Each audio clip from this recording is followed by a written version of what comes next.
8 திக்கும் இன்றில் செய்திகளை வழங்குவதற்காக நான் சிவரஞ்சனி. முதலில் தலைப்புச் செய்திகளை பார்க்கலாம். எடப்பாடி பழனிசாமியை அதிமுகவின் பொதுச் செயலாளராக அங்கீகரித்தது தேர்தல் ஆணையம். கர்நாடக சட்டப்பேரவைத் தேர்தலில் இரட்டை இலை சின்னம் ஒதுக்கீடு. ஒரு சிலரை தவிர அனைவரையும் கட்சியில் இணைத்துக் கொள்வோம். அதிமுக பொதுச் செயலாளர் எடப்பாடி பழனிசாமி அறிவிப்பு.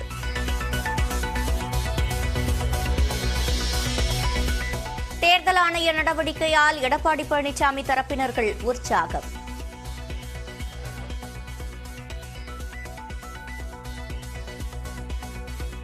இரட்டை இலை சின்னத்தை வேறு யாரும் பயன்படுத்தினால் கிரிமினல் வழக்கு பாயும் என பொள்ளாச்சி ஜெயராமன் எச்சரிக்கை.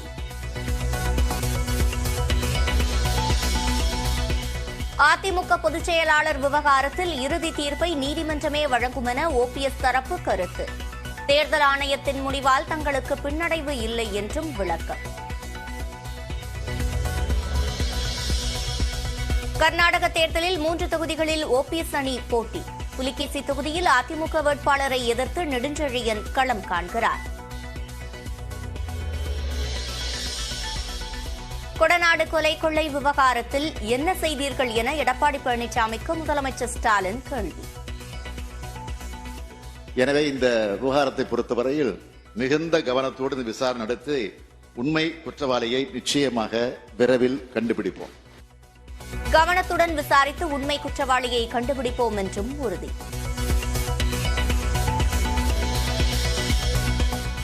வேங்கை வயலில் குடிநீர் தொட்டியில் மலம் கலக்கப்பட்ட விவகாரத்தில் 11 பேரிடம் டிஎன்ஏ சோதனை நடத்த மாவட்ட மருத்துவக் கல்லூரி உதவி பேராசிரியருக்கு புதுக்கோட்டை நீதிமன்றம் உத்தரவு.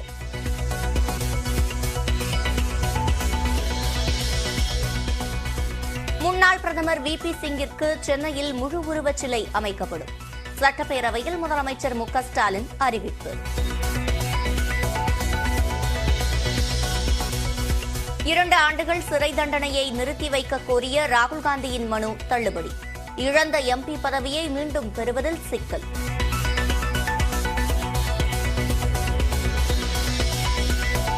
அதிமுக பொதுக்குழு கூட்டத்தை எதிர்த்து தொடரப்பட்ட முறையீட்டு வழக்கு. நோட்டீஸ் அளிக்காமல் கட்சியிலிருந்து நீக்கிவிட்டதாக ஓபிஎஸ் தரப்பு வாதம்.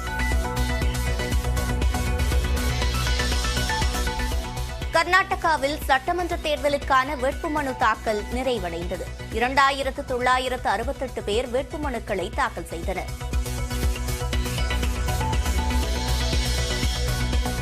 உலக நாடுகளுடன் ஒப்பிடும்போது இந்தியாவின் பொருளாதார வளர்ச்சியே அதிக அளவில் இருக்கும். சர்வதேச நாணய நிதியம் கணிப்பு.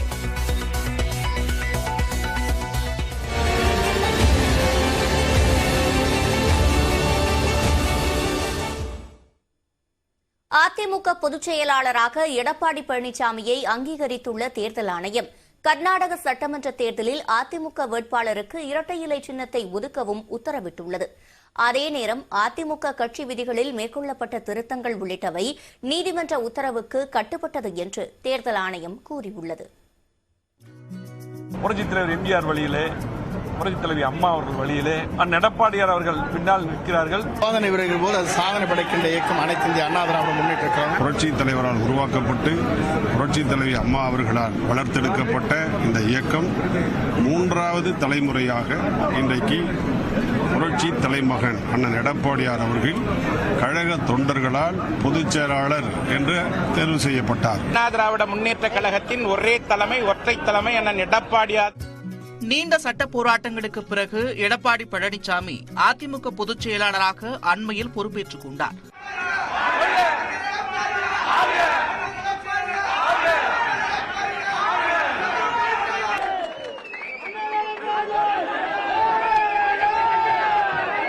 இதனை எதிர்த்து ஓபிஎஸ் நீதிமன்றத்தில் தொடர்ந்த வழக்கு நிலுவையில் இருந்து வருவதால் எடப்பாடி பழனிசாமியை பொதுச் செயலாளராக தேர்தல் ஆணையம் அங்கீகரிக்காமல் இருந்து வந்தது. எடப்பாடி பழனிசாமியை பொதுச் செயலாளராக தேர்தல் ஆணையம் அங்கீகரிக்கக்கூடாது என்று ஓ பன்னீர்செல்வம் தரப்பில் மனுக்கள் அளிக்கப்பட்டன. ஆனால் தன்னை பொதுச் செயலாளராக அங்கீகரித்து தேர்தல் ஆணையத்திற்கு உத்தரவிடக் கோரி டெல்லி உயர்நீதிமன்றத்தில் எடப்பாடி பழனிசாமி வழக்கு தொடர்ந்தார். கர்நாடக சட்டப்பேரவை தேர்தலில் போட்டியிடுவதற்கு ஏதுவாக இரட்டை இலை சின்னத்தை ஒதுக்க வேண்டும் எனவும் தேர்தல் ஆணையத்திற்கு எடப்பாடி பழனிசாமி கடிதம் எழுதினார். எடப்பாடி பழனிசாமி தொடர்ந்த வழக்கை விசாரித்த டெல்லி உயர்நீதிமன்றம் இது தொடர்பாக தேர்தல் ஆணையம் உரிய முடிவை எடுத்து வரும் 21ஆம் தேதிக்குள் நீதிமன்றத்தில் தெரிவிக்க வேண்டும் என உத்தரவிட்டது. இந்த உத்தரவுக்கான காலக்கெடு வெள்ளிக்கிழமையுடன் முடிவடையும் நிலையில் அதிமுக பொதுச் செயலாளராக எடப்பாடி பழனிசாமியை தேர்தல் ஆணையம் அங்கீகரித்துள்ளது. ஜூலை 11ஆம் தேதி நடைபெற்ற அதிமுக பொதுக்குழு கூட்டத்தில் கட்சி விதிகளில் திருத்தம் செய்தும் ஓ பன்னீர்செல்வம் உள்ளிட்டோரை கட்சியிலிருந்து நீக்கியும் கொண்டுவரப்பட்ட தீர்மானங்களுக்கு தேர்தல் ஆணையம் ஒப்புதல் அளித்துள்ளது. அதே நேரம் அதிமுக கட்சி விதிகளில் மேற்கொள்ளப்பட்ட திருத்தங்கள், நிர்வாகிகள் மாற்றம் உள்ளிட்டவை நீதிமன்ற தீர்ப்புக்கு கட்டுப்பட்டது என்று தேர்தல் ஆணையம் விளக்கம் அளித்துள்ளது. அதிமுக பொதுச் செயலாளராக எடப்பாடி பழனிசாமியை தேர்தல் ஆணையம் அங்கீகரித்ததை தொடர்ந்து சட்டமன்ற வளாகத்தில் உள்ள அதிமுக உறுப்பினர்கள் அறையில் எடப்பாடி பழனிசாமியை சந்தித்து அக்கட்சி உறுப்பினர்கள் பூங்கொத்து கொடுத்து வாழ்த்து தெரிவித்தனர். தொடர்ந்து எடப்பாடி பழனிசாமியை வாழ்த்தி முழக்கங்களை எழுப்பினர்.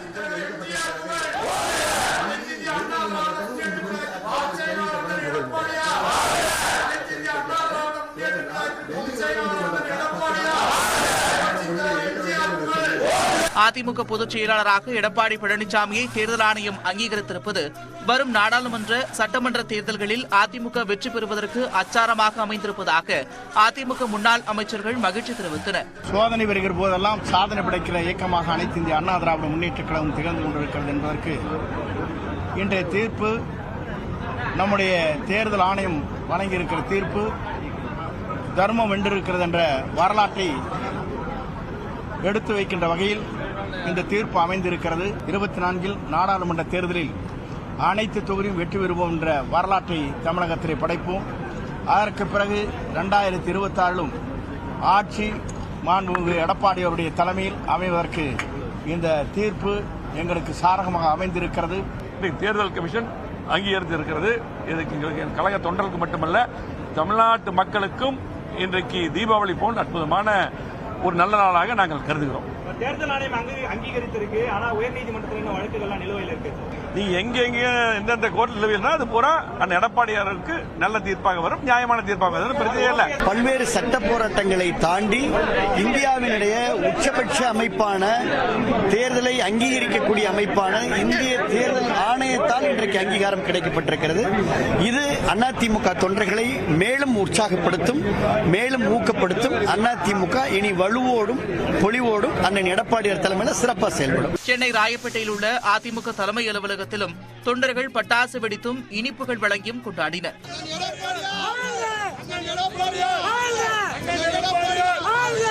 எடப்பாடி பழனிசாமியை அதிமுக பொதுச் செயலாளராக தேர்தல் ஆணையம் அங்கீகரித்ததை திருப்பத்தூர் மாவட்ட அதிமுகவினர் பட்டாசு வெடித்து கொண்டாடினர். தொடர்ந்து திருப்பத்தூர் பேருந்து நிலையம் அருகே பொதுமக்கள் மற்றும் வாகன ஓட்டிகளுக்கு இனிப்பு வழங்கி மகிழ்ந்தனர்.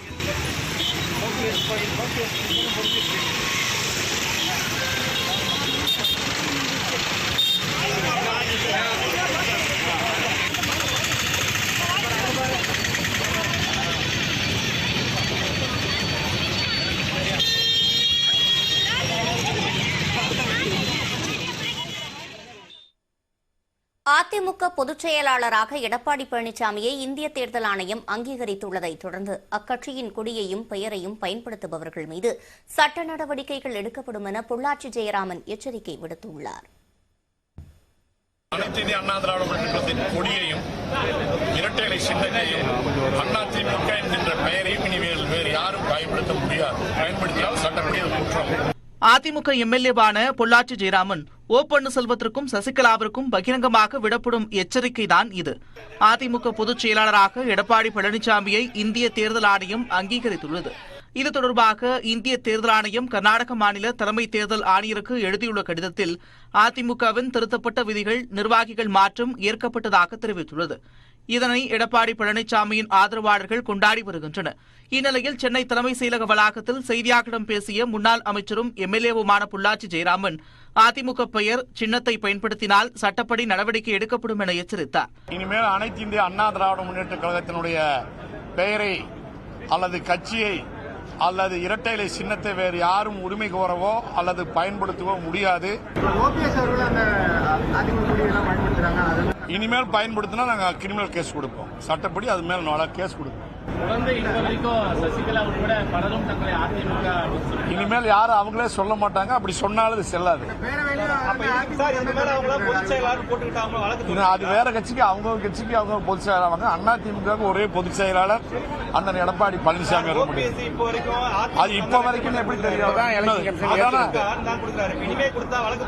கண்டிப்பா யாரானாலும் யார் மேலாலும் வழக்கு பாய். முன்னாள் முதலமைச்சர் ஓ பன்னீர்செல்வம் தன்னை அதிமுக ஒருங்கிணைப்பாளர் என்றே கூறி வருகிறார். அவர் அதிமுக லெட்டர் பேட் மற்றும் முத்திரையை பயன்படுத்தி வருகிறார். இது தொடர்பாக ஏற்கனவே அவருக்கு நோட்டீஸும் அனுப்பப்பட்டுள்ளது. இதேபோல் சசிகலாவும் அதிமுக கொடியை பயன்படுத்தி வருகிறார். அவர் தன்னை அதிமுக பொதுச் செயலாளர் என்றே குறிப்பிட்டு அறிக்கைகளை வெளியிடுகிறார். அதிமுகவின் 8வது பொதுச் செயலாளராக எடப்பாடி பழனிசாமி பதவியேற்றுள்ள நிலையில் அதிமுக தலைமை அலுவலகத்தில் இதுவரை பொதுச் செயலாளர் இருக்கையில் அமர்ந்தது யார் யார் என்று தற்போது பார்க்கலாம். 1972ஆம் ஆண்டு அதிமுகவை தொடங்கிய எம்ஜிஆர் அக்கட்சியின் பொதுச் செயலாளராக 1978ஆம் ஆண்டு வரை நீடித்தார். அவரை அடுத்து நெடுஞ்செழியன் 1980 வரை இப்பொறுப்பில் இருந்தார். எம்ஜிஆர் நெடுஞ்செழியனை அடுத்து கட்சியின் தலைமை பொறுப்பிற்கு வந்த பாவு சண்முகம் 4 ஆண்டுகள் 275 நாட்களும், ராகவானந்தம் ஓராண்டு 216 நாட்களும் அதிமுக பொதுச் செயலாளர்களாக இருந்தனர். இவர்களை அடுத்து மீண்டும் தலைமை பொறுப்பை ஏற்றுக்கொண்ட எம்ஜிஆர் இறுதிக் காலம் வரை பொதுச் செயலாளராக இருந்தார். எம்ஜிஆர் இறப்பிற்கு பின்னர் 1989ஆம் ஆண்டு அதிமுகவின் பொதுச் செயலாளராக தேர்வு செய்யப்பட்ட ஜெயலலிதா அன்று முதல் அவர் இறக்கும் வரை 27 ஆண்டுகள் 300 நாட்களுக்கு அந்த பதவியில் தொடர்ந்தார். அவரை தொடர்ந்து வி.கே. சசிகலா வெறும் 48 நாட்கள் மட்டுமே அதிமுக தலைமை பொறுப்பை ஏற்றிருந்தார். தற்போது எடப்பாடி பழனிசாமி அதிமுகவின் 8வது பொதுச் செயலாளராகவும் அந்த பதவியை அலங்கரிக்கும் 7வது தலைவராகவும் உருவெடுத்துள்ளார். தமிழ்நாட்டை அதிக காலம் ஆட்சி செய்த கட்சி என்ற பெருமையுடைய அதிமுகவில் ஒற்றை தலைமை பிரச்சினை பல நாட்கள் கழித்து தற்போது முடிவுக்கு வந்துள்ளது. கொடநாடு கொலை கொள்ளை விவகாரத்தில் அதிமுக ஆட்சியில் மெத்தனமாக இருந்ததாகவும் தங்கள் ஆட்சியில்தான் உரிய விசாரணை நடத்தப்படுவதாகவும் முதலமைச்சர் மு க ஸ்டாலின் தெரிவித்துள்ளார். சட்டப்பேரவையில் கொடநாடு விவகாரம் தொடர்பாக முதலமைச்சர் எதிர்க்கட்சித் தலைவரிடையே காரசார விவாதம் நடைபெற்றது. காவல்துறை மானிய கோரிக்கையில் பேசிய எதிர்க்கட்சித் தலைவர் எடப்பாடி பழனிசாமி காவல்துறை மீது ஏராளமான குற்றச்சாட்டுகளை முன்வைத்தார். அதற்கு பதிலளித்த முதலமைச்சர் மு க ஸ்டாலின் தவறுகள் நடைபெற்றாலும் உடனடி நடவடிக்கைகள் எடுக்கப்பட்டு வருவதாக கூறினார். அதிமுக ஆட்சியில் பொள்ளாச்சி பாலியல் வழக்கு, கோடநாடு கொலை கொள்ளை வழக்கின் விசாரணையிலும் தாங்கள் தான் நடவடிக்கை எடுத்து வருவதாக ஆவேசமாக கூறினார். பொள்ளாச்சி வழக்கு என்ன நடவடிக்கை எடுத்தீங்க? நாங்க இப்ப நடவடிக்கை எடுத்துக்கிட்டு இருக்கிறோம். கொடநாடு என்னாச்சு? கொடநாடு என்னாச்சு? என்னாச்சு? அது நாங்க தான் நடவடிக்கை எடுத்துக்கிட்டு இருக்கிறோம். கோடநாடு கொலை கொள்ளை விவகாரத்தில் அதிமுக ஆட்சியில் மெத்தனமாக இருந்ததாக குற்றம் சாட்டிய முதலமைச்சர் முறையாக விசாரணை நடத்தி குற்றம் புரிந்தவர்கள் மீது நடவடிக்கை எடுப்போம் என்றார். நாங்கள் ஆட்சிக்கு வந்ததுக்கு பிறகுதான் அதை விரைவுபடுத்தி இன்னும் முடிக்க முடியாத சூழ்நிலை இருக்கு. காரணம் நீங்க அவ்வளவு மெத்தனமா இருந்து அலட்சியமா இருந்த காரணத்தினால உண்மையை கண்டுபிடிக்க முடியாத ஒரு சூழ்நிலையில காலம் கடந்து கொண்டிருக்கிறது. ஆனால் நிச்சயமா உறுதியா அதை கண்டுபிடிச்சு உரியவர்களுக்கு உரிய தண்டனையை இந்த ஆட்சி வழங்கும். அதுதான் உறுதி. இந்த விவாதத்தின் போது திமுக, அதிமுக எம்எல்ஏக்கள் குரல் எழுப்பியதால் பேரவையில் சிறிது நேரம் பரபரப்பு ஏற்பட்டது.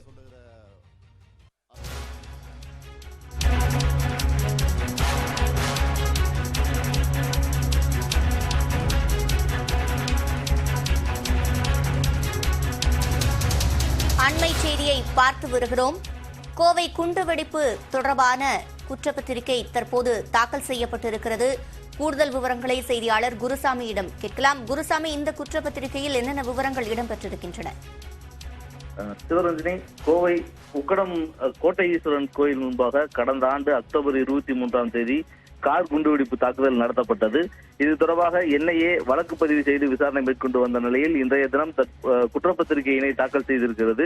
முதல் கட்டமாக 6 பேருக்கு எதிரான ஒரு குற்றப்பத்திரிகையினை சென்னையில் இருக்கக்கூடிய பூந்தமல்லி நீதிமன்றத்தில் தேசிய புலனாய்வு முகமை அதிகாரிகள் தாக்கல் செய்திருக்கிறார்கள். முகமது அசாருதீன், முகமது தல்கா, பெரோஸ், முகமது ரியாஸ், நவாஸ், அப்சர் கான் ஆகிய 6 பேருக்கு எதிராக இந்த குற்றப்பத்திரிகையானது இன்றைய தினம் முதல் கட்டமாக தாக்கல் செய்யப்பட்டிருக்கிறது. இந்த தாக்கல் செய்யப்பட்டிருக்கக்கூடிய குற்றப்பத்திரிகையில் முக்கியமான பல அம்சங்கள் தெரிவிக்கப்பட்டிருக்கிறது. அதில் குறிப்பாக இந்த ஜமீசா முபின் ஓட்டிச் சென்ற காரில் மேம்படுத்தப்பட்ட வெடிபொருட்களை வெடிக்க வைப்பதற்கான சாதனம் பொருத்தப்பட்டிருந்ததாக அதில் தெரிவிக்கப்பட்டிருக்கிறது. மேலும் ஜமீசா முபின் ISIS சித்தாந்தங்களால் ஈர்க்கப்பட்டு இருந்ததும் அவர் அந்த தாக்குதல் நடத்துவதற்கு முன்னர் தற்கொலை படையினர் செய்யக்கூடிய பயாத் எனப்படக்கூடிய அந்த பிரமாணம், அந்த தற்கொலை படையில் ஈடுபடக்கூடியவர்கள் செய்யக்கூடிய பிரமாணத்தை அவர் மேற்கொண்டிருந்தார் என்ற ஒரு தகவலையும் தேசிய புலனாய்வு முகமை அதிகாரிகள் தங்களது குற்றப்பத்திரிகையில் தெரிவித்திருக்கிறார்கள்.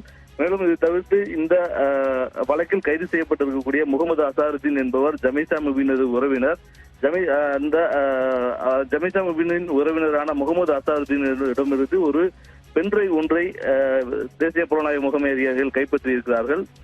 அந்த பென்டிரைவில் ஜமீசா முபின் பேசக்கூடிய காட்சிகள் அதில் பதிவாகி இருக்கிறது. அந்த காட்சிகளில் தான் IS அமைப்பினுடைய உறுப்பினர் என அவர் அடையாளப்படுத்தி இருக்கிறார். அதனுடைய வீடியோ மற்றும் ஆடியோ காட்சிகளை அந்த பென்டிரைவில் பதிவு செய்து வைக்கப்பட்டிருக்கிறது. அந்த பென்டிரைவை தேசிய புலனாய்வு முகமை அதிகாரிகள் கைப்பற்றி இருப்பதாகவும் இந்த குற்றப்பத்திரிகையில் தெரிவிக்கப்பட்டிருக்கிறது. மேலும் அந்த காபீர்களுக்கு எதிராக இந்த தற்கொலைப்படை தாக்குதலை நடத்தப் போவதாகவும் தங்களுடைய தாக்குதல் தியாக நோக்கத்துக்காக நடத்தப்பட இருப்பதாகவும் அந்த பென்டிரைவில் இருக்கக்கூடிய காட்சிகளில் அவர் பேசியிருப்பதாகவும் தெரிவிக்கப்பட்டிருக்கிறது. இதை தவிர்த்து கடந்த 2019ஆம் ஆண்டு இலங்கையில் நடைபெற்ற ஈஸ்டர் வெடிகுண்டு தாக்குதலில் அந்த சம்பவங்களால் ஈர்க்கப்பட்டிருப்பதாகவும் அந்த சம்பவங்கள் ஈர்க்கப்பட்டதனுடைய தொடர்ச்சியாகவே இந்த தாக்குதலை நடத்தி இருப்பதாகவும் அந்த குற்றப்பத்திரிகையில் தெரிவிக்கப்பட்டிருக்கிறது. மேலும் முபினது வீட்டிலிருந்து கையால் எழுதப்பட்ட பல்வேறு குறிப்புகள் கைப்பற்றப்பட்டிருப்பதாக குற்றப்பத்திரிகையில் தெரிவிக்கப்பட்டிருக்கிறது. ஏற்கனவே நியூஸ் 18 தொலைக்காட்சியில் நாம் இதை பிரத்யேகமாக செய்தியாக வெளியிட்டிருந்தோம். அந்த கையில் எழுதப்பட்ட குறிப்புகள் NIA கைப்பற்றிருக்கக்கூடிய தகவல்களை நாம் ஏற்கனவே தெரிவித்திருந்தோம். அந்த தகவல்களையும் இந்த குற்றப்பத்திரிகையில் தேசிய புலனாய்வு முகமை அமைப்பு தெரிவித்திருக்கிறார்கள். அந்த கையில் எழுதப்பட்ட குறிப்புகளில் பல்வேறு இடங்களில் தாக்குதல் நடத்த திட்டமிடப்பட்டிருப்பது குறித்த தகவல்கள் குறிப்பிடப்பட்டிருக்கிறது. குறிப்பாக கோவையில் இருக்கக்கூடிய அரசாங்க அலுவலகங்கள், மாவட்ட நீதிமன்றம், பூங்காக்கள், ரயில் நிலையம், பொதுமக்கள் கூடக்கூடிய இடங்கள் மற்றும் உள்ளூரில் இருக்கக்கூடிய சில கோயில்கள் போன்றவற்றை இலக்குகளாக குறிப்பிடப்பட்டிருப்பது தெரிவித்திருப்பதும் அந்த குற்றப்பத்திரிகையில் தெரிவிக்கப்பட்டிருக்கிறது. மேலும் இது IS அமைப்பினுடைய தாக்குதல் தான் என்பதை அந்த IS அமைப்பினுடைய இதழும் உறுதி செய்திருப்பதாகவும் குற்றப்பத்திரிகையில் தெரிவிக்கப்பட்டிருக்கிறது. மேலும் இந்த குற்றப்பத்திரிகையை பொறுத்தவரை ஜமீசா முபினது உறவினர்கள் அவருக்கு மிகுந்த உறுதுணையாக இருந்திருப்பதும் அந்த வாகனத்தில் வெடிபொருட்களை நிரப்புவதற்கும் அந்த வெடி குண்டு தாக்குதல் நடத்துவதற்கும் அவரது உறவினர்கள் உறுதுணையாக இருந்திருப்பதாகவும் குறிப்பிட்டு அவர்களது பெயர்களும் குறிப்பிடப்பட்டிருக்கிறது. விவரங்களை வழங்கியமைக்கு நன்றி குருசாமி.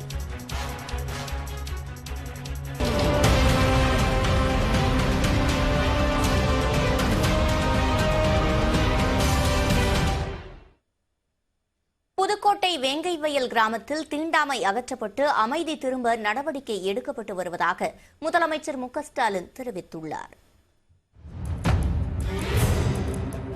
நாள்ங்கிறது ஒரு பிரச்சனை இல்லை. இத்தனை நாள்ல தான் கண்டுபிடிக்கணும்னு சொன்னா இப்ப ராமஜெயம் படுகொலையில பல வருஷங்கள் இன்னும் உண்மை குற்றவாளியை கண்டுபிடிக்க முடியல. அதுக்கு என்ன நம்ம உள்நோக்கம் கற்பிக்க முடியுமா?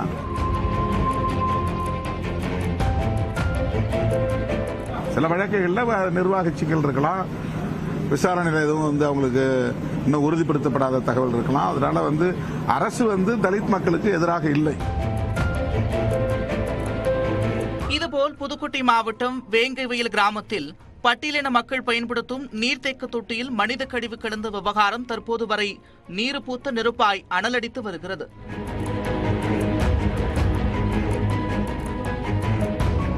பத்தாயிரம் லிட்டர் கொள்ளளவு உள்ள மேல்நிலை நீர்த்தேக்க தொட்டியில் மனித கழிவு கலக்கப்பட்டதை தொடர்ந்து அந்த தொட்டியிலிருந்து குடிநீர் விநியோகிக்கும் பணி நிறுத்தப்பட்டுள்ளது. வழக்கு CBCID விசாரணைக்கு மாற்றப்பட்டுள்ளது. CBCID DSP பால்பாண்டி தலைமையில் விசாரணை நடந்து வருகிறது. இதுவரை 35 பேரை உள்ளடக்கிய 10 தனிப்படையினர் வேங்கைவயல், இறையூர் உள்ளிட்ட கிராமங்களைச் சேர்ந்த மக்களிடம் தொடர்ந்து விசாரணையில் ஈடுபட்டுள்ளனர். நாடு சுதந்திரமடைந்து 70 ஆண்டுகள் கடந்தும் தீண்டாமை கொடுமைகள் இன்னும் அரங்கேறி வருவதாக தொடரப்பட்ட வழக்கு விசாரணை ஒரு பக்கம் சென்னை உயர்நீதிமன்றத்தில் நடைபெற்று வருகிறது. 90 நாட்கள் கடந்த நிலையில் வழக்கு தொடர்பாக ஒருவர் கூட கைது செய்யப்படவில்லை என்பது முக்கிய குற்றச்சாட்டாக இருக்கும் நிலையில் வழக்கை CBIக்கு மாற்ற கோரிக்கை வலுத்து வருகிறது. இதனிடையே ஓய்வு பெற்ற நீதிபதி சத்யநாராயணன் தலைமையில் ஒரு நபர் ஆணையம் குடிநீரில் மனித கழிவு கலந்தது குறித்து விசாரணையை கையில் எடுத்துள்ளது.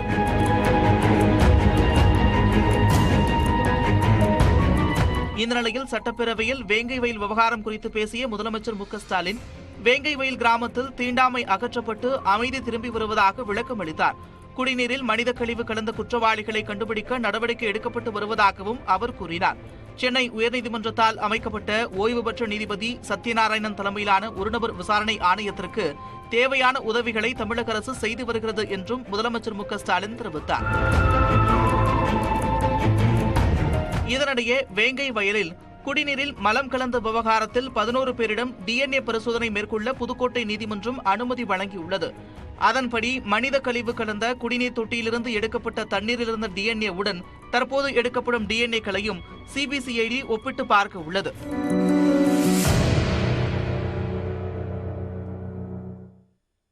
அதிமுக தலைமை அலுவலக பிரச்சினையில் 16 பேர் கைது செய்யப்பட்டு விசாரணை நடத்தப்பட்டு வருவதாகவும் வேடிக்கை பார்த்ததாக கூறுவது உண்மைக்கு புறம்பானது என்றும் முதலமைச்சர் மு க ஸ்டாலின் தெரிவித்துள்ளார்.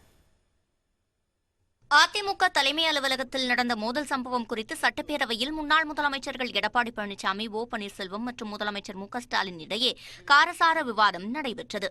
காவல்துறை மானிய கோரிக்கை மீதான விவாதத்தின் போது பேசிய அதிமுக உறுப்பினர் பொள்ளாச்சி ஜெயராமன் அதிமுக அலுவலகத்திற்கு முறையான பாதுகாப்பு வழங்கவில்லை என குற்றம் சாட்டினார்.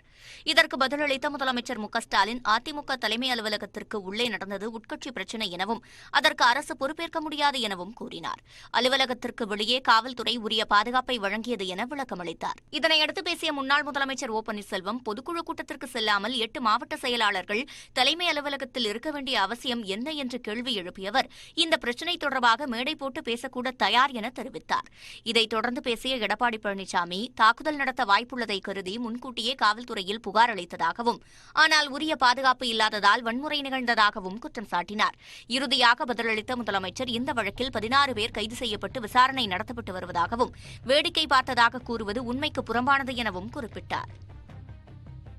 8 திக்கும் இன்றில் மேலும் பல செய்திகளை சிறிய இடைவேளைக்கு பிறகு பார்க்கலாம்.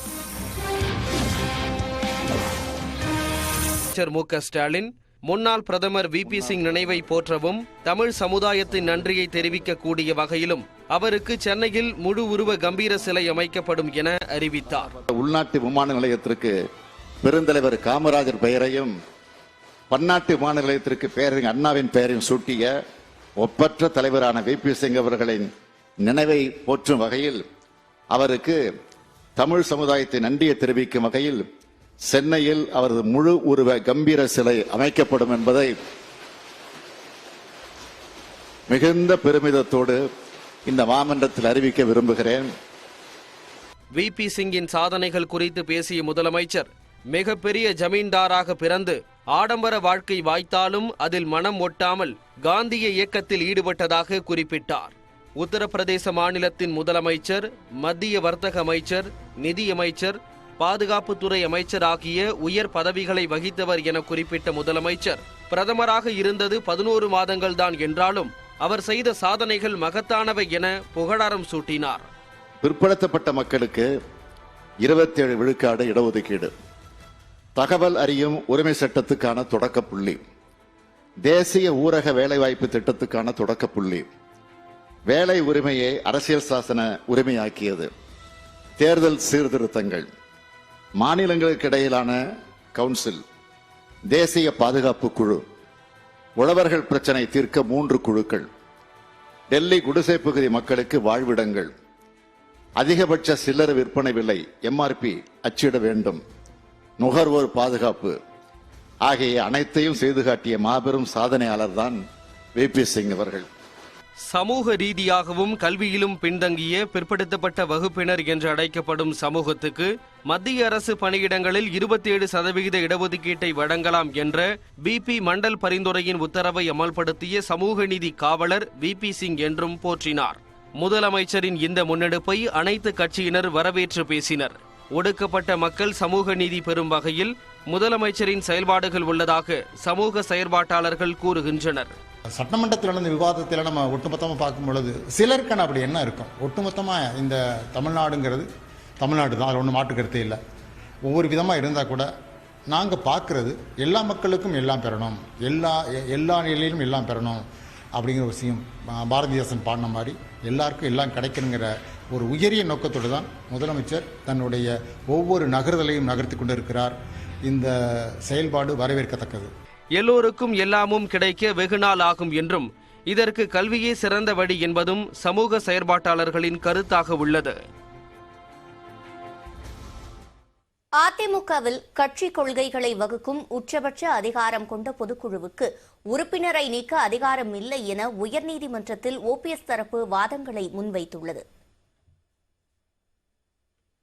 அதிமுக பொதுக்குழு தீர்மானம் மற்றும் பொதுச் செயலாளர் தொடர்பான மேல்முறையீட்டு வழக்கின் இறுதி விசாரணை வெள்ளிக்கிழமைக்கு ஒத்திவைக்கப்பட்டது. சென்னை உயர்நீதிமன்ற நீதிபதிகள் மகாதேவன், முகமது சஃபீக் அமர்வு முன் ஓபிஎஸ் தரப்பு வாதங்களை முன்வைத்தது. அடிப்படை உறுப்பினர் பதவியில் இருந்து நீக்கப்பட்டதில் விதி மீறல்கள் இருப்பதாகவும் உறுப்பினரை கட்சியிலிருந்து நீக்க பொதுக்குழுவுக்கு அதிகாரம் வழங்கப்படவில்லை என்று ஓபிஎஸ் தரப்பு வாதிட்டது. பொதுச் செயலர் தேர்தலில் எடப்பாடி பழனிசாமியை எதிர்த்து போட்டியிட தகுதி கொண்டது தான் மட்டுமே என்றும் அதன் காரணமாகவே தன்னை நீக்கிவிட்டு தேர்தலை நடத்திவிட்டதாகவும் ஓ பன்னீர்செல்வம் தரப்பு குற்றம் சாட்டியது. இடைநீக்கம் செய்து விளக்கம் கேட்ட பிறகுதான் நீக்குதல் குறித்த நடவடிக்கையை எடுக்க முடியும் என்று சுட்டிக்காட்டிய ஓபிஎஸ் தரப்பு உரிய அவகாசம் அளித்து நடவடிக்கை எடுத்திருந்தால் நீதிமன்றத்தை நாடியிருக்க மாட்டோம் என்று தெரிவித்தது. அந்த நடைமுறையை பின்பற்றாததாலேயே நீதிமன்றத்தை நாடினோம் என்றும் தனி நீதிபதி தீர்ப்பில் தவறுகள் உள்ளதாகவும் ஓ பன்னீர்செல்வம் தரப்பு வாதிட்டது. வாதங்களை பதிவு செய்து கொண்ட நீதிபதிகள் வழக்கு விசாரணையை வெள்ளிக்கிழமைக்கு ஒத்திவைத்தனர். அதிமுகவில் ராணுவ கட்டுப்பாடில்லை என கூறிய எடப்பாடி பழனிசாமி ஒரு சிலரை தவிர மற்றவர்கள் வந்தால் கட்சியில் சேர்த்துக் கொள்வோம் என்று தெரிவித்தார். சென்னை அதிமுக தலைமை அலுவலகத்தில் எடப்பாடி பழனிசாமி தலைமையில் மாவட்ட செயலாளர்கள் ஆலோசனைக் கூட்டம் நடைபெற்றது. இதன் பின்னர் செய்தியாளர்களை சந்தித்த எடப்பாடி பழனிசாமி எப்போது தேர்தல் வந்தாலும் அதிமுக வெற்றி பெறும் என்று கூறினார். மேலும் திமுகவின் கைப்பாவையாக ஓ பன்னீர்செல்வம் செயல்படுவதாக அவர் குற்றம் சாட்டினார். எங்களுக்கு எங்கேயுமே பலவீனம் என்பது கிடையாது. அது ஆட்சி மாற்றம் ஏற்படும் என்பது மக்களிடத்தினுடைய ஒரு எண்ணங்கள் அடிப்படையில் தான் மாற்றமாயிருக்க ஒழிய இப்பொழுது திராவிட முன்னேற்ற கழக ஆட்சி போக வேண்டும் என்று இன்றைக்கு மக்களுடைய குரல் தமிழகம் முழுவதும் ஒலித்துக் கொண்டிருக்கிறது. இன்றைய ஆட்சியாளருக்கு கைப்பாவே செயல்பட்டார், பிடிமா அண்ணன் ஓபிஎஸ் அவர் செயல்பட்டார். இதனிடையே கட்சியில் யார் சேர்த்துக் கொள்ளப்படுவார்கள் என்று நியூஸ் 18க்கு எடப்பாடி பழனிசாமி பிரத்யேக பதில் அளித்துள்ளார். கட்சிக்கு விசுவாசமாக இருந்து, கட்சி தான் உயிர் மூச்சாக இருந்து, தலைமைக்கு விசுவாசமாக இருந்து சிறப்பான முறையிலே கழக பணியாற்றியவர்களுக்கு எப்படி புரட்சித் தலைவி அம்மா அவர்கள் இடம் கொடுத்தார்களோ அதே போல கட்சியில் அவர்களுக்கு எல்லா வாய்ப்பும் வழங்கப்படும். அதிமுக தலைமையகம் புனிதமான இடம் என்று குறிப்பிட்ட எடப்பாடி பழனிசாமி அங்கு யார் தவறு செய்தாலும் தண்டிக்கப்படுவர் என்று கூறினார். இதனிடையே சென்னை மெரினா கடற்கரையில் மறைந்த முதலமைச்சர் ஜெயலலிதாவின் நினைவிடத்தில் எடப்பாடி பழனிசாமி மரியாதை செலுத்தினார். அதிமுகவினருடன் சென்ற அவர் ஜெயலலிதா சமாதியில் மலர் தூவி மரியாதை செலுத்தினார்.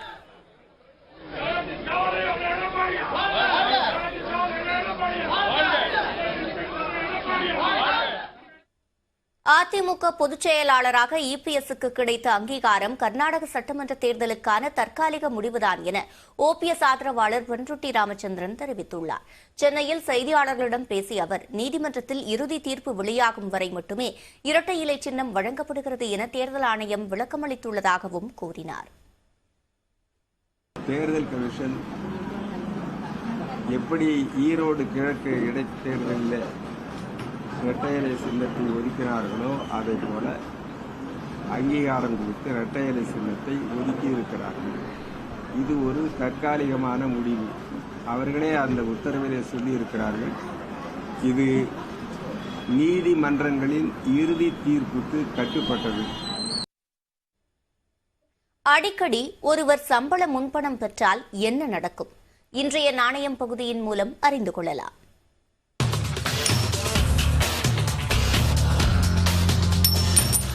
பெரிய அளவுல கடன்ல போய் சிக்க போகிறவர்கள் அவங்களுடைய வாழ்க்கையில என்னென்ன விஷயங்கள் எல்லாம் சந்திப்பாங்க அப்படின்றத நாணயம் பகுதியில தொடர்ந்து நம்ம பார்த்துட்டு இருக்கோம்.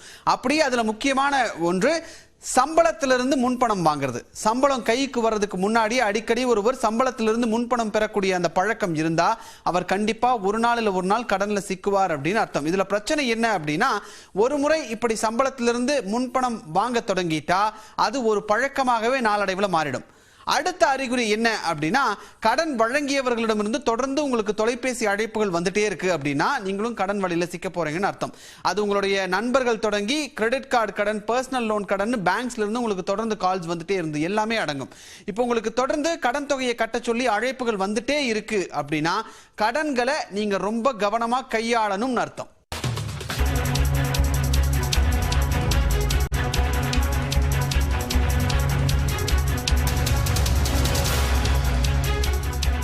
அண்மை செய்தியை பார்த்து வருகிறோம். ஜம்முவில் ராணுவ வாகனம் மீது பயங்கரவாத தாக்குதல் நடைபெற்றதால் தான் 5 பேர் பலியானதாக தற்போது தகவல் வெளியாகி இருக்கிறது. அண்மை செய்தியாக பார்த்து வருகிறோம்.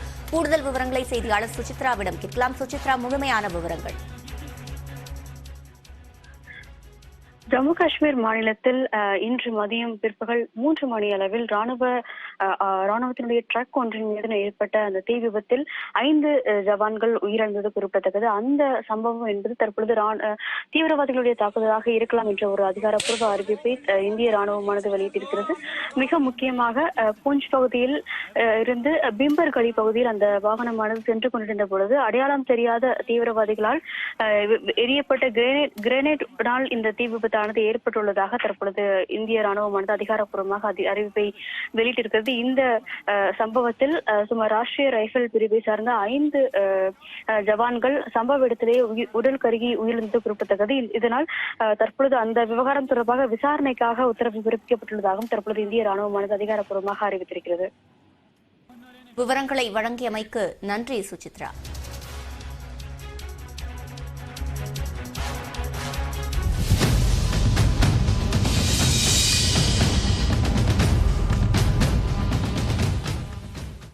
கர்நாடகாவில் சட்டமன்ற தேர்தலுக்கான வேட்புமனு தாக்கல் நிறைவு பெற்றுள்ள நிலையில் கட்சிகள் சார்பிலும் சுயேட்சையாகவும் 2968 பேர் வேட்புமனுக்களை தாக்கல் செய்துள்ளனர்.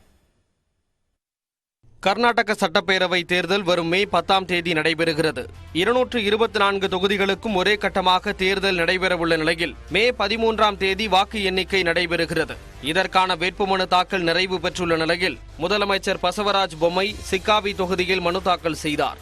சட்டமன்ற எதிர்க்கட்சித் தலைவர் சித்தராமையா வருணா தொகுதியிலும், தார்பார் தொகுதியில் முன்னாள் முதலமைச்சர் ஜெகதீஷ் ஷெட்டரும் போட்டியிடுகின்றனர். கனகபுரா தொகுதியில் டி.கே. சிவக்குமார், மதசார்பற்ற ஜனதா தளம் கட்சித் தலைவர் குமாரசாமி உள்ளிட்ட முக்கிய தலைவர்களும் தங்கள் வேட்புமனுக்களை தாக்கல் செய்தனர். மேல தாளங்களுடன் வந்து வேட்புமனுக்களை தாக்கல் செய்ததால் பல்வேறு இடங்கள் திருவிழா கோலம் பூண்டன. பதிவு செய்த மற்றும் பதிவு செய்யப்படாத கட்சிகள் சார்பில் 193 மனுக்களும், சுயேட்சைகள் 359 மனுக்களும் என மொத்தத்தில் 5 நாட்களில் 2968 பேர் வேட்புமனு தாக்கல் செய்துள்ளனர். டி.கே. சிவக்குமார் மீது வருமான வரித்துறை, அமலாக்கத்துறை உட்பட பல்வேறு விசாரணை அமைப்புகளிடம் 19 வழக்குகள் நிலுவையில் உள்ளன. மேலும் சில நீதிமன்ற வழக்குகளும் நிலுவையில் உள்ளன. இதனால் அவரது வேட்புமனு தள்ளுபடி செய்யப்படலாம் என கூறப்படுகிறது. இதன் பொருட்டு முன்னெச்சரிக்கை நடவடிக்கையாக டி.கே. சிவக்குமாரின் சகோதரர் டி.கே. சுரேஷும் கனகபுரா தொகுதியில் காங்கிரஸ் சார்பில் வேட்புமனு தாக்கல் செய்துள்ளார். முன்னதாக அதிமுக சார்பில் பெங்களூரு புலிகேசி நகர் தொகுதியில் அன்பரசன் வேட்புமனு தாக்கல் செய்தார். இதற்கு போட்டியாக புலிகேசி நகரில் ஓ. பன்னீர்செல்வம் தரப்பில் நெடுஞ்செழியன் வேட்பாளராக நிறுத்தப்பட்டுள்ளார். மேலும் கோலார் தங்கவயல் தொகுதியில் ஆனந்தராஜையும், காந்திநகர் தொகுதியில் குமாரையும் வேட்பாளராக ஓ. பன்னீர்செல்வம் நிறுத்தியுள்ளார். இந்நிலையில் கர்நாடகாவில் அதிமுக தனித்து போட்டியிடுவதால் பாஜகவுக்கு எந்த பிரச்சனையும் இல்லை என நியூஸ் 18 தமிழ்நாடின் வணக்கம் தமிழ்நாடு நிகழ்ச்சியில் அக்கட்சியின் மாநில துணைத் தலைவர் நாராயணன் திருப்பதி தெரிவித்துள்ளார். அதிமுக அங்கு போட்டியிடுவதனால எந்த பிரச்சனையும் எங்களுக்கு இல்லை.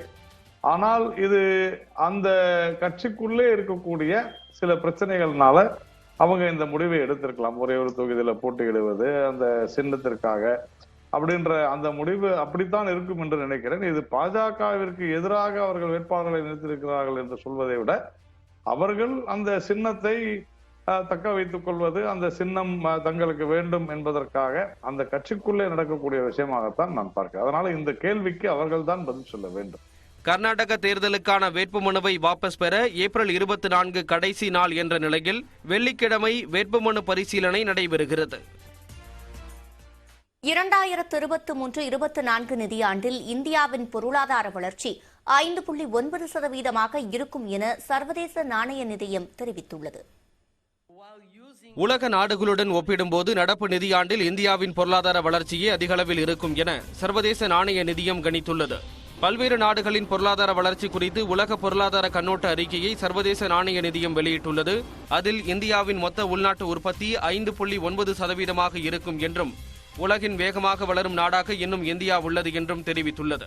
இந்தியாவுக்கு அடுத்தபடியாக சீனாவின் பொருளாதார வளர்ச்சி 5.2%, இந்தோனேஷியாவின் வளர்ச்சி விகிதம் 5% இருக்கும் என சர்வதேச நாணய நிதியம் கணித்துள்ளது. இந்த வரிசையில் அமெரிக்கா 1.6% வளர்ச்சியுடன் 7வது இடத்திலும், 1.3% வளர்ச்சியுடன் ஜப்பான் 11வது இடத்திலும் இருக்கும் என சர்வதேச நாணய நிதியம் குறிப்பிட்டுள்ளது. அதே நேரத்தில் பிரிட்டனின் வளர்ச்சி விகிதம் -0.3%. ரம்சான் பண்டிகையையொட்டி பல்வேறு மாவட்டங்களில் நடைபெற்ற வார சந்தைகளில் ஆடு மாடுகள் விற்பனை கோடிகளில் நடைபெற்றது.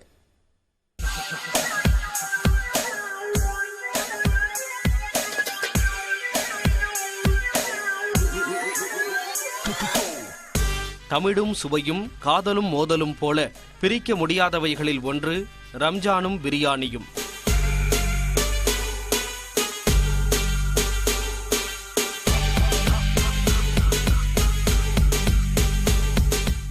ரம்ஜானில் புலால் உணவுக்கு பிரதான இடம் உண்டு என்ற நிலையில் பண்டிகை நாள் நெருங்கி வர வர கால்நடைகள் விற்பனை களை கட்டி உள்ளன. திண்டுக்கல் மாவட்டம் வேடச்சந்தூர் அருகே உள்ள ஐயலூர் ஆட்டுச் சந்தையில் 1 கோடி ரூபாய்க்கு மேல் கால்நடை விற்பனை அமோகமாக நடைபெற்றது. 10 கிலோ எடை உள்ள வெள்ளாடு மற்றும் செம்மறி ஆடுகளின் தொடக்க விலை 10,000 நிர்ணயிக்கப்பட்டு விற்பனை செய்யப்பட்டன. 1 கிலோ நாட்டுக்கோழி ரூபாய் 400க்கும், கட்டு சேவல்கள் 10,000 ரூபாய் வரையிலும் விலை போயின. வியாழக்கிழமைகளில் வாரந்தோறும் நடைபெறும் இந்த சந்தையில் வழக்கத்தை விட விற்பனை படு ஜோராக நடைபெற்றதாக வியாபாரிகள் உற்சாகத்துடன் தெரிவித்தனர்.